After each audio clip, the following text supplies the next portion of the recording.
Man, I gotta tell you, my sleep ain't been right lately. Every night it's the same story. I lie there, staring at the ceiling, my mind racing with thoughts I can't control. It's like a broken record, playing the same haunting tune over and over again. Not since it happened. That night changed everything. It's like a dark cloud settled over my life, and no matter how hard I try, I can't shake it off. The memories of that night are etched into my mind, haunting me every waking moment. This thing, this secret, it's eating me alive. Keeps me up nights, staring at the ceiling. I can feel it gnawing at my soul, a constant reminder of what I've done. It's like a weight on my chest, making it hard to breathe, hard to think. Shadows look different now, you know? Like they hold something sinister, something watching me. Every shadow seems to hide a pair of eyes, judging me, reminding me of my guilt. It's like the darkness itself is alive, whispering my sins back to me. It all started with Pong. Pong and I, we were closer than brothers. We grew up together, inseparable. From the moment we met, we were like two peas in a pod. We shared everything, our dreams, our fears, our secrets. Grew up together in that tiny village, him always the quiet one, me the loudmouth. He was the calm to my storm, the steady hand that kept me grounded. We balanced each other out, and I thought nothing could ever come between us. Always getting into trouble, but we had each other's backs no matter what. We were a team, partners in crime. No matter how deep we got into trouble, we always found a way out together. At least, that's what I thought. Now I don't know what to believe. Everything I thought I knew has been turned upside down. The trust we had, the bond we shared, it's all been shattered. Except for one thing, his blood's on my hands. Figuratively, maybe literally, who knows anymore. That night everything went wrong. One moment we were laughing, the next, chaos.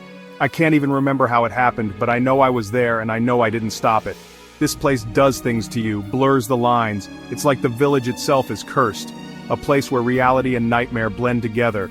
The fog, the desolation, it seeps into your soul, twisting your thoughts, making you question everything. I can still see his face the night it happened, the fear in his eyes. It's burned into my memory, a constant reminder of my failure. He looked at me, and in that moment, I saw everything. His fear, his pain, his betrayal. The way he looked at me, pleading, begging me to understand. He wanted me to see his side, to understand why he did what he did. But I couldn't. I was too blinded by my own anger, my own sense of betrayal. God, I wish I could take it back. I wish I could tell him I'm sorry. But it's too late. The damage is done, and now I'm left with this crushing guilt, this unbearable weight. All I can do is hope that somehow, somewhere, he knows how much I regret it. We were inseparable, Pong and I. From the moment we met, it was as if we were destined to be friends. We shared everything, our dreams, our fears, and our secrets. We were like brothers, bound by an unspoken understanding that transcended words. Two kids against the world, you know. We roamed the fields and forests, exploring every nook and cranny of our village. We built forts out of fallen branches, pretended to be warriors on a quest, and spent countless hours just talking about everything and nothing. Our families, let's just say they didn't exactly approve. They had their own ideas about who we should be and how we should live our lives. They saw our friendship as a distraction, something that would lead us astray from the paths they had laid out for us. His old man, a stern, humorless rice farmer, thought I was a bad influence. He believed that I was leading Pong away from his responsibilities, filling his head with foolish notions and dreams that had no place in our village. Mine figured Pong was too soft, too easily led. They worried that he would drag me down, make me weak, and prevent me from becoming the man they wanted me to be. They couldn't see the strength in our bond, the way we supported and uplifted each other, but they didn't get it. They couldn't understand the depth of our connection, the way we balanced each other out. Pong's calm and gentle nature complemented my fiery spirit, and together, we were unstoppable. We were drawn together by something deeper, something unspoken. It was as if we were two halves of a whole, each of us providing what the other lacked. Our friendship was a refuge, a sanctuary from the pressures and expectations of our families and our village. Maybe it was the shared weight of their expectations, the suffocating traditions of our village. We both felt the burden of living up to the standards set by our elders, the constant pressure to conform and follow the path laid out for us. Or maybe it was something else, something darker. There was an undercurrent of fear and mystery that ran through our village, a sense that there were things lurking in the shadows that we didn't fully understand. See, our village held secrets. There were stories and legends passed down through generations, tales of ancient spirits and restless souls that haunted the night. These stories were more than just folklore, they were woven into the very fabric of our lives. Whispers of ancient spirits, restless souls denied peace. The elders spoke of these spirits with a mix of reverence and fear, warning us to respect the old ways and avoid the places where the spirits were said to dwell. Legends whispered around flickering oil lamps. On nights when the wind howled and the shadows seemed to come alive, we would gather around the fire and listen to the old stories, our imaginations running wild with the possibilities of what might be out there in the dark, stories that made your skin crawl and your blood run cold. Tales of vengeful spirits, cursed places, and mysterious disappearances that left us lying awake at night, our minds racing with fear and curiosity. Pong, he believed them, every word. He was convinced that the spirits were real, that they were watching us, and that we had to be careful not to anger them. He would often talk about the signs he had seen, the strange occurrences that he believed were the work of the spirits. Me? I pretended I didn't. I would laugh it off, call him superstitious, and try to act like I wasn't affected by the stories. But deep down, I couldn't shake the feeling that there was some truth to them, that there was something out there in the darkness that we couldn't explain. But the truth, deep down, those stories scared the hell out of me. I would lie awake at night, my heart pounding, listening for any strange noises and wondering if the spirits were real. The fear was always there, lurking just beneath the surface. And I think Pong knew it. He could see through my bravado, knew that I was just as scared as he was.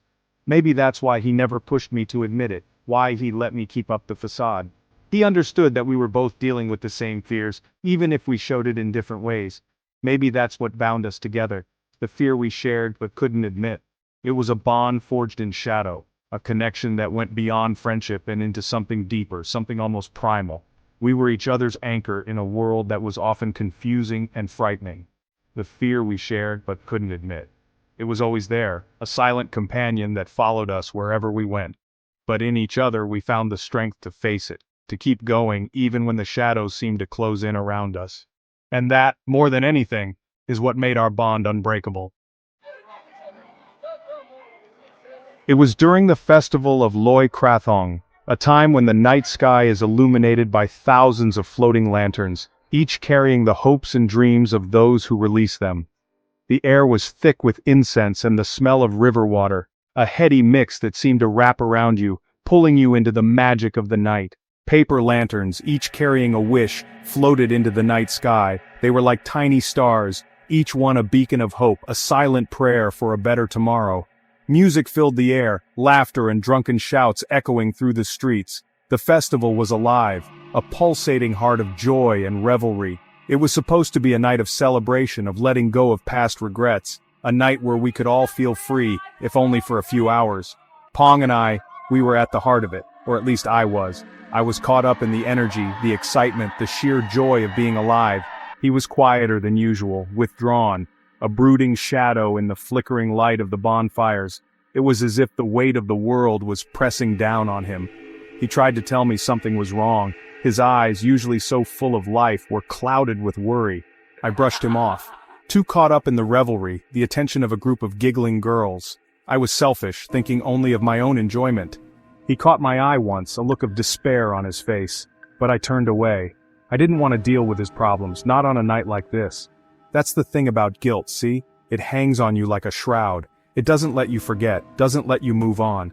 The memory of that night, it plays over and over in my head. Every detail, every moment etched into my mind. His face, the unspoken plea in his eyes. It haunts me. I see it every time I close my eyes. And me, too caught up in myself to notice, too wrapped up in my own world to see the pain in his.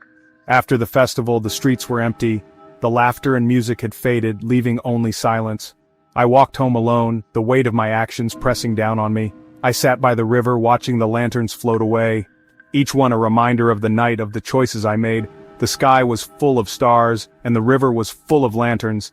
It was beautiful, but it felt empty, like something was missing.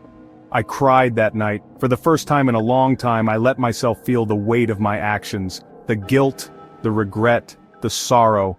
My reflection in the water was distorted, a twisted version of myself. It was a reminder of the person I had become. As I walked away from the river, I knew I had to change. I couldn't keep living with the weight of that night on my shoulders.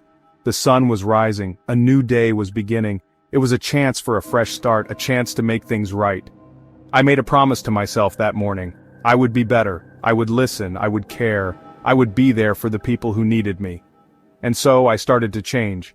I surrounded myself with people who supported me, who helped me become the person I wanted to be. It wasn't easy, but it was worth it. I found happiness again, I found joy, and most importantly, I found myself. The night the music died was the night I started to live. It was the night I realized that I had the power to change my life, to be the person I wanted to be. And so I released my own lantern into the sky, a silent prayer for a better tomorrow, a promise to myself that I would never forget the lessons of that night. The night the music died was the night I found my own melody, a melody of hope, of change, of a brighter future. After the festival, everything changed. Pong was gone, vanished without a trace. The villagers whispered, their words like venom in my ears. They said he'd run off, shamed by his association with me. But I knew better. I felt it in my gut. Something bad had happened, and then the nightmares started. Vivid, terrifying dreams. Pong, his face pale and drawn, reaching out to me from a swirling mist. His voice, a hollow whisper, begging me to tell the truth. I tried to tell myself it was just the guilt, the weight of my own bad choices. But deep down, a cold dread began to take root in my heart. The spirits, the ones from the stories, they were real. And I had a terrible feeling Pong had paid the price for my disbelief. It started subtly, a flicker of movement in the corner of my eye, a cold spot in the air, even in the stifling tropical heat. The feeling of being watched, followed. But then, it escalated. One night I woke with a gasp. The air was thick with the smell of incense and damp earth, and at the foot of my bed, shrouded in shadow, stood a figure. I couldn't breathe, couldn't scream. All I could do was stare, my heart pounding against my ribs. The figure moved closer, and for a fleeting moment the moonlight illuminated its face. It was Pong, but not the Pong I knew. His eyes were hollow, his skin stretched taut over his bones, and his lips, they moved, forming words I couldn't hear but felt in the depths of my soul. Accusations, threats, promises of retribution.